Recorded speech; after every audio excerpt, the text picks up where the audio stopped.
बोलिए श्याम सरकार की। जय। आज भगवान ने उत्तरा के गर्भ की रक्षा करी, बुआ कुंती को आशीर्वाद दिया।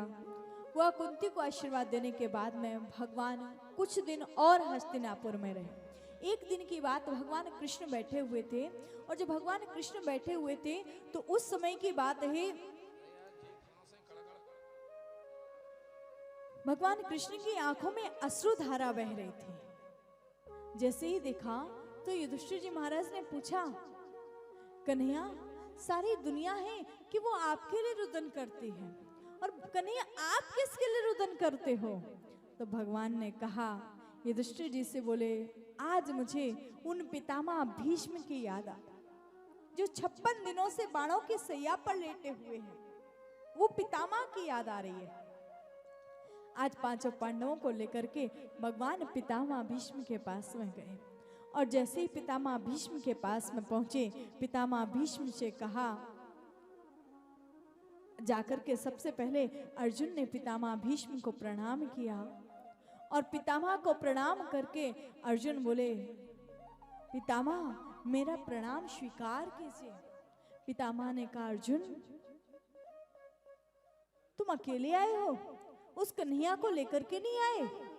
अर्जुन ने कहा, पितामह मैं उसको लेकर के नहीं आया हूं। बोले क्यों? बोले क्योंकि हम उसको लेकर के नहीं आए, वही हमको लेकर के आया है। पितामह बोले क्या क्या वो तुमको लेकर के आया है? कहाँ है कृष्ण? देखा तो भगवान पितामह भीष्म के शिराने खड़े हुए थे। आज जैसे ही देखा उस समय भगवान ने कहा, पितामह मैं आपको प्रणाम करता हूँ। पितामह ने कहा, कन्हैया सिराने क्यों खड़े हो, सामने आ जाओ ना। जो सामने आने के लिए कहा तो उसी समय आए, और आकर के पितामह ने जैसे पितामह को प्रणाम किया, भगवान ने कहा, पितामह मैं सामने इसलिए नहीं आ रहा था कि दुनिया वाले कहेंगे देखो तो सही, पितामह भीष्म भगवान कृष्ण के इतने बड़े भक्त, और भगवान को अपने चरणों के नीचे खड़ा किया। पितामह भीष्म ने कहा, कन्हैया अब डर नहीं है दुनिया का, अब तो अंत समय आ गया मेरा। इनको इच्छा मृत्यु का वरदान था। आज पितामह भीष्म भगवान को याद दिलाने लगे, कन्हैया याद है तुमको वो दिन? बोले कौन सा दिन? बोले जिस दिन जब महाभारत का युद्ध चल रहा था, दुर्योधन मेरे पास में आया, मुझसे आकर के कहा, पितामह मैं जानता हूं तुम पांडवों को मारना नहीं चाहते हो। पितामह भीष्म ने कहा, ऐसा नहीं है, मैं मारना तो चाहता हूँ। बोले फिर क्यों नहीं मार रहे हो?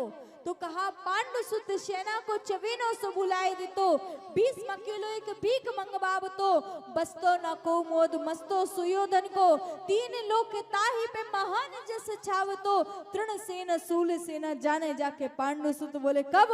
बोले टेढ़ी टांग वालो जब आड़े नहीं आव तो, पीत पट वारो जब आड़े नहीं आव तो।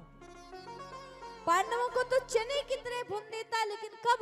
बोले जब ये टेढ़ी टांग वाला बीच में नहीं आता, ये पीत पटवारा बीच में नहीं आता, तो उनको चने की तरह भून देता मैं तो।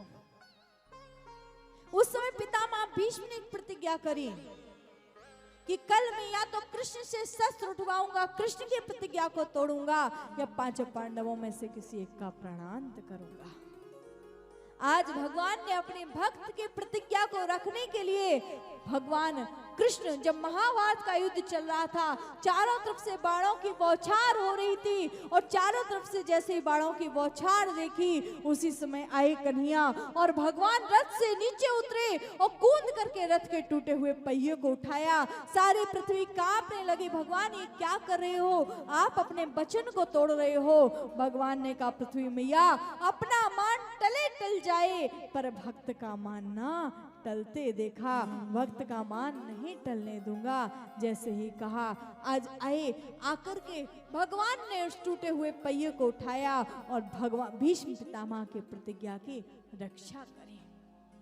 आज पितामह भीष्म बोले, कन्हैया मेरी बस एक इच्छा है। बोले क्या?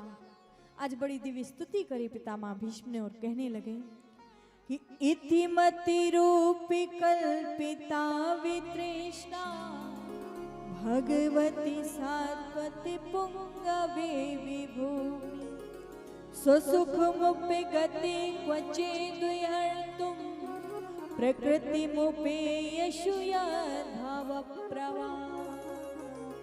बोले कन्हैया मेरी एक बेटी है, उस बेटी को मैं आपको सौंपना चाहता हूँ। पांडव आश्चर्यचकित, पितामह भीष्म ब्रह्मचारी, इनकी बेटी कहाँ से आ गई? बोले कन्हैया मैं उस बेटी को आपको सौंपना चाहता हूँ, आप उस बेटी को स्वीकार करो। बोले कौन है आपकी बेटी? तो कहा ये मत्ती है, ये मत्ती रूपी बेटी को आपको स्वीकार करवाना चाहता हूँ। कन्हैया इसमें जितना कौरवों का रक्त था सब निकल चुका है। आज भगवान को अपनी बेटी को सौंपा और भगवान कृष्ण से कहा भगवान मेरी एक अंतिम इच्छा है। बोले क्या? बोले मेरे जब तक मेरा प्राणांत ना हो तब तक आप मेरे सामने खड़े रहो। आज जैसे ही कहा भगवान मन में सोचने लगे इनको मिला है इच्छा मृत्यु का वरदान, अब पता नहीं कब इनका मन होगा मरने का। और मरने का किसी का मन होता है क्या? कभी किसी का मन होता है क्या मरने का? किसी का मन नहीं होता। हर व्यक्ति सब कुछ कह सकता है, चलो आज वहां घूमने चलते हैं, चलो आज ऐसा काम करते हैं, लेकिन क्या कोई कभी कहता है कि चलो आज तो मर जाते हैं? कोई कहता है क्या? कोई नहीं कहता।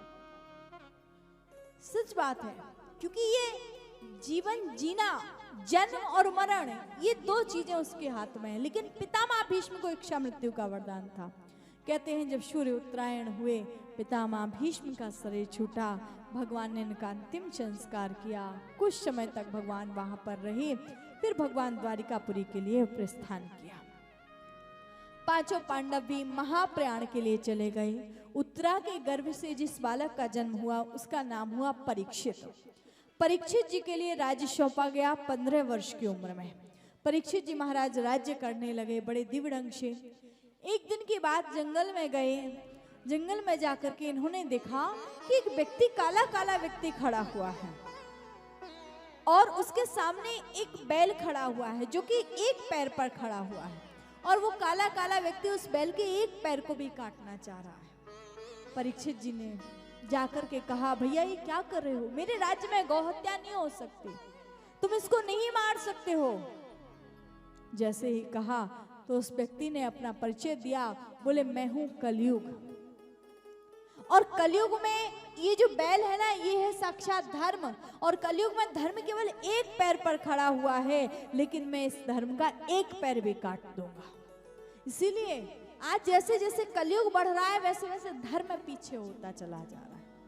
लोग धर्म को भूलते जा रहे हैं। हमारा धर्म क्या है, हमारा सनातन हमको क्या सिखाता है, ये सब लोग भूलते चले जा रहे हैं।